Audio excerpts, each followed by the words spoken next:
Oh my goodness gracious. Are you kidding me right now? We're about to look at some ridiculous coins. Hey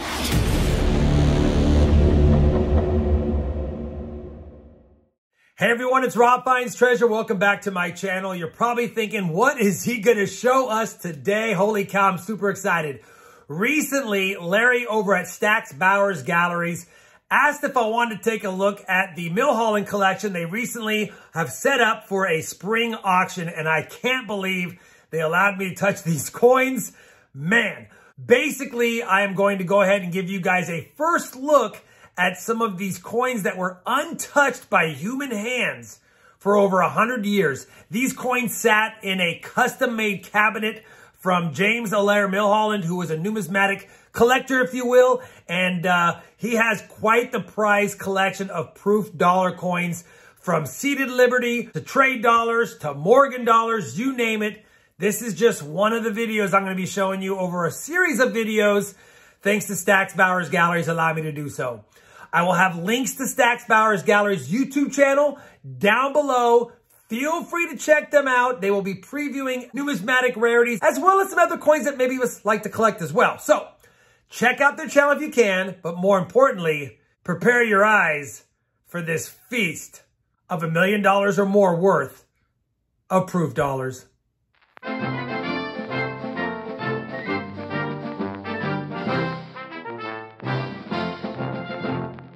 Ever since these coins were acquired, they sat untouched in this custom-built wooden cabinet for more than 100 years. One can only imagine the excitement that the Stack's Bowers Galleries employees must have felt as they methodically went through each one of these hidden treasures, untouched for over 100 years, most of which were proof dollars from the 1790s all the way until the 1890s. What an unbelievable collection that I had the privilege of looking at myself after they'd been graded. It's ridiculous how beautiful they are. I'll interject here by saying originally I was just going to play music in the background as we admired these pieces. But over the course of the video, I realized that Larry and I had pretty good dialogue, so I wanted to go ahead and leave it as it was, and hopefully you guys can appreciate that as well. And again, the vast majority of these, all but like one or two of these were sitting in that coin cabinet for over 100 years. It's crazy how beautiful they are. Like, just not touched, not clean, nothing. The family just basically forgot about them, just left them there. It's like, I wonder if they had any concept of how much money, you know, like they left it sitting there for 100 years as a family, like after the guy died. and were they holding on to it for sentimental reasons? I don't know. Or were they already well enough off they didn't care about the monetary value? That's probably what it was. Based on what you see here, the fact that this is so much money here, and the fact that like it came in from the New York office in the New York store. I'm sure it was some wealthy family, but again, it's all Millholland is the name of that family and collection. But, I mean, this one, this. Yeah, oh, this is your favorite too. Yeah, 1865. It's just really cool. It's ridiculous. Really cool. Matter of fact, there's a nice run here of the 65, 66, and 67. That one's got bull luster. Like that thing is exact. Like just, it's actually very pretty. Man. Absolutely insane. Gems too. They're all gems. That's what's crazy. They're all gems. They don't have any of those hairlines we were talking about earlier that are on all proofs, like because people rubbed them up. Under the light, this 67, it rivals that 65. Yes, it does. The 67 always comes to mind as like, that one has more cameo too. Like that's the other thing. Yeah. Wow. I know. Oh man, I just need to win the lottery a couple times, right? Yeah, a couple of times. Yeah, and then we'll be all right. I'm one of those crazy guys that if I had infinite money, I literally would just buy coins and not worry about stuff. You know? Imagine being able to live like that. You know what's funny? I would probably still work here, because like I work here mainly because like this is kind of my dream job. Like I get to help the industry every day and like help forward tech and everything else in it, and get to play with this stuff at the same time. It's like, yeah, it's crazy. People are going to fly out here to look at these, and here we are just looking at them. Yeah. No, it's... just looking at them. I feel very honored to be able to spend time with these things. Because once a lot of these auction items sell, they probably don't see daylight, if you will, for years. Especially the good stuff. The really good stuff gets put away in cabinets, and yeah, 20 years more, you know, 20 times you see it. Yeah. It's, you know, if that. I mean, it's... I mean, by somebody else. Obviously, the family right. or the owner is going to admire it here and there. I mean, the 1825 over 4 over 1 $5 proof that we sold last year for over $4 million. Like I was mentioning, we sold it in the 40s, and we have a record of it. We sold it later in the 40s after World War II, and then it was in that family until last year. Yeah, so think about that. They bought it 50 or 60 years ago, like, from us. Crazy. And they just kept it. Like, it hasn't gone out to the market. No one's had an opportunity to buy it or to, like, think about it. Like, it's something else. And all of these proof coins are from the same family, same collection, same drawer. Literally in the same drawer. And I can show you, I can even share with you a picture of the wood. You know, if you have a picture, we could insert it on here. That would be kind of fun too. Because it's incredible to see. Like, I actually was very interested if they were going to auction off the cabinet. Because, like, I'm geeky enough in the coin world that I was like, I actually think this is super cool. That was the seated Liberty proofs. We're now moving on to the trade dollar proofs next. And I'm going to do it like this. Just have beautiful toning. Though I'll tell you, a lot of it's what I would call speckled toning, just because of the nature of how it was sitting open air in the drawers. You know, so it's like it didn't. You see a lot with albums and with 2x2 envelopes. You see a certain patterns that start to emerge because the envelope's touching the whole coin, or the album's touching the edges of the coin. Here you have a more open air sort of situation. So it's interesting to see how they all tone and how honestly, how I think you were going to say neat, but how well they tone without. Sometimes open air is tricky depending on the environment that it is subjected to. Totally. And you notice how like they all have the exact same sort of look. Yeah. So it's like they tell the story of their originality and that they sat together just based on their surfaces. And based on what I'm seeing here, and I don't know what the picture looked like. Obviously, they were individually stacked. There wasn't these weren't in a roll or stacked up, and that's what you'll see, like end toning, or you'll see the front coin or the back coin, or if the first few coins have toning and then the rest don't really have it. These were all toned because they all were individually placed there, right? They were on velvet or felt, and each of the drawers had individual squares out of wood for each coin. So each coin had its own home, if you will, in each of the drawers. Oh, wow, this is a beauty. It is, isn't it? So each one had its own square that it occupied. Correct. So that way it wasn't banging into anything else. Obviously, this was a custom-built cabinet by a collector that really loved his coins and wanted to protect his coins and was willing to spend money to build something strictly to hold them. And the days before, I mean, they're not going to stick it in a plastic flip or a tube or anything like that. And this is way before those times, really. Way before those times as well. Even the Wyatt Raymond albums and some of the early dance goes and coin boards. I mean, you're talking about the 30s and 40s. You know, you're not talking about, you know, the 19-teens or the late 1800s. Yeah. So having them stored open air in a custom-made quality cabinet. And then not touched for 100 years. And honestly, how many times did they probably open the drawer just to talk over the coins? Probably not very often at all, because I'm sure that the initial collector enjoyed them like all of us collectors do. You occasionally pull your coins out, you show them to people on occasion. But I think once the initial collector passed and they were belonging to the family, you know, I think they just sat there for a long time, which is how they just original surfaces, it just was a matter of time and left one.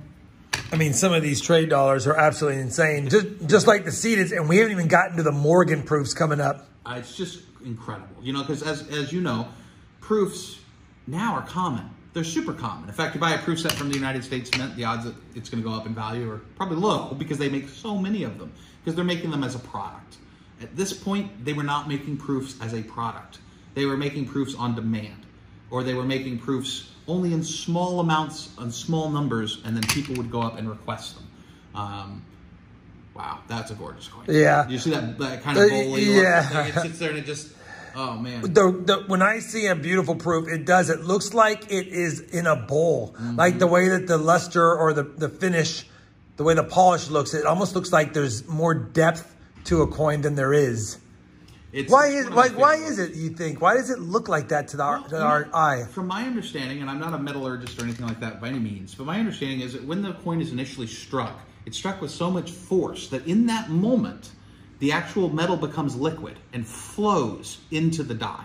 And so depending on the alloy mix of what they had, the striking pressure of how much they hit, and how well polished the planchets or prepared the planchets were, those are all going to change the way the luster looks. Yeah, beautiful. Yeah. Beautiful trade dollars. We have now gone through all the trade dollars as well as the seated Liberty dollars. And I mean, we estimate that maybe not realized auction sales, but just in value, probably $500,000+ in just coins, huh? I mean, on average, these are probably at least $10,000 to $20,000 a piece. Yeah. In a lot of cases. I mean, some of the trade dollars will be less, some of them will be more, but on average, yeah, it's quite a substantial sum and quite just an impressive collection to be all in one place. Yeah. And we now move on to, there's a lot of Morgans here, guys, and we're probably going to spend a little less time per coin because there's twice as many of these, but we'll definitely let everyone get a good look at these because there's some real, well, not real, they're all real gems, but there's some real gems in here. All right, I'm going to slide these this way. And I think one thing that I would suggest your viewers take away from looking at this is how original these surfaces are. Yeah. These were coins that, because they sat there for over 100 years, they sat there during the boom of all the dealers in the 60s and 70s dipping coins.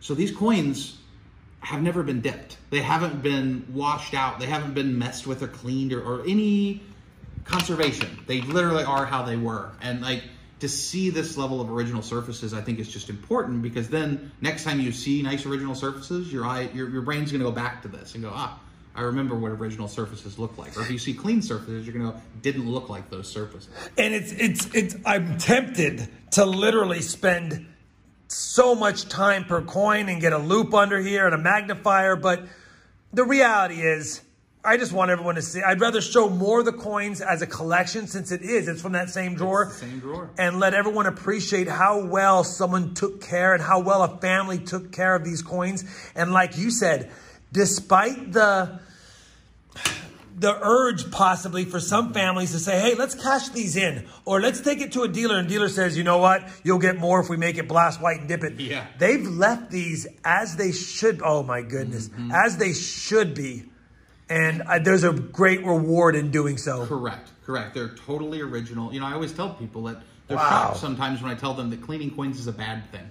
And I go, well, if you had the Mona Lisa, would you take a Brillo pad and scrub off the Mona Lisa? If it had any dirt on? No, you'd ruin the Mona Lisa. You wouldn't do that. It's the same thing with this. Collectors love original surfaces. And yeah, this is just, this collection had over 500 coins in this cabinet, and all of them are just phenomenal. And it just shows that there were good collectors back in the day that admired the same eye appeal and the same things that we're admiring right now. Yeah, and smart families to do the right thing as far as holding on to the coins. They didn't run it down to a pawn shop, thank goodness. A pawn shop or face value at the bank. Can you imagine being a bank teller and someone walks in, yeah, I've got these old dollar coins and I'd like to just go ahead and deposit them. I mean, you got to think this collection is going to be millions of dollars, most likely, in its entirety. That would have been a win for the bank teller. That would have been a win for the bank teller and a loss for the family. Yeah. But holy cow, these are just absolutely, I keep waiting to have, even as most of us collectors, we have some really nice, not like these maybe, but we have some really nice coins, and then we have the dogs in between. Correct. There's no dogs. It's very rare that you see a collection where every coin you're like, wow. There's no, you're right, there's no bad coin in here. They're all really nice, really original, and heck, proof Morgan dollars in and of themselves, as a long-time collector of Morgans myself, and I know you are as well. I mean, to own a single proof Morgan dollar is something that puts you a level of distinction above most U.S. numismatics. They're uncommon, just based on how many they made to start with. So to see this many on all the different dates, at this level of quality, all gem, it's just something to see. Kids in the candy shop, I think we have And it's so crazy how a lot of them have the exact same toning. You know, it looks like the reverses were down. There's a little more toning on the obverse of all of them. And but just so well preserved. And honestly, these, I feel like they got them early on before they even really...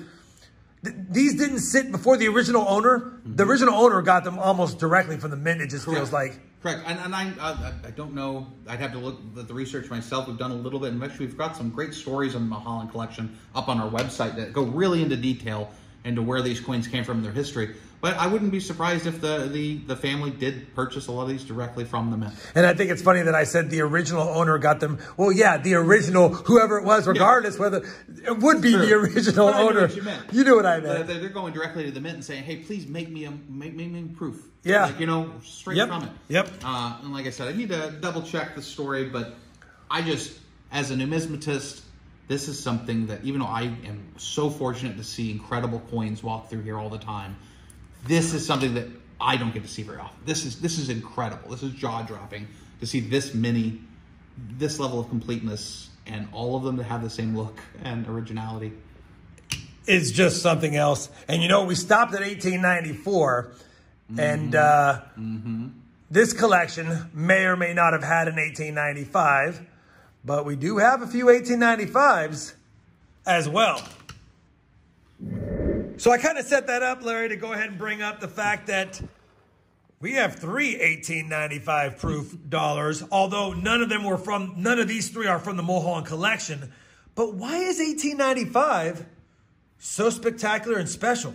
Well, you know, 1895 is a infamous Morgan dollar date because they really didn't make any circulation strike issues from Philadelphia. They did make them in San Francisco and, you know, things like that, but 1895 Philadelphia is the only 1895 plain Morgan out there, and it was only made in proof.